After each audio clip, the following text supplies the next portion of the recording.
భద్రాద్రి కొత్తగూడెం జిల్లా సుజాత నగర్ మండలంలో కొత్తగూడెం మాజీ ఎమ్మెల్యే జలగం వెంకట్రావు పర్యటన నేపథ్యంలో ఆయన అభిమానులు కార్యకర్తలు జలగంకు ఘనస్వాగతం పలికారు. ఈ సందర్భంగా సుజాత నగర్లో ముఖ్య కార్యకర్తలతో ఏర్పాటు చేసిన సమావేశంలో ఆయన పాల్గొన్నారు. ఈ సమావేశంలో మండలంలో ఉన్న సమస్యలను కార్యకర్తల యోగక్షేమాలు అడిగి తెలుసుకున్నారు. కార్యకర్తలు ఎవరో అధైర్యపడవద్దని, అందరికీ ఎల్లవేళలా అండగా ఉంటారని హామీ ఇచ్చారు.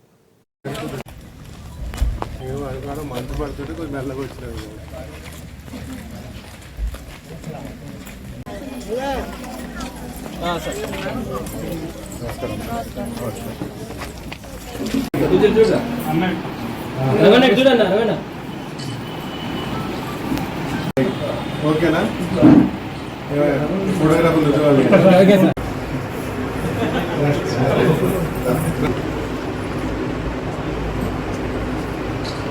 నర్సరీ స్కూల్తో పంపించాలా?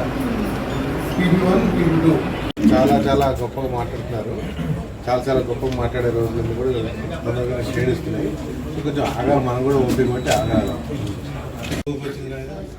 అక్కడ వీళ్ళు ఏంటంటే పాలవంచలో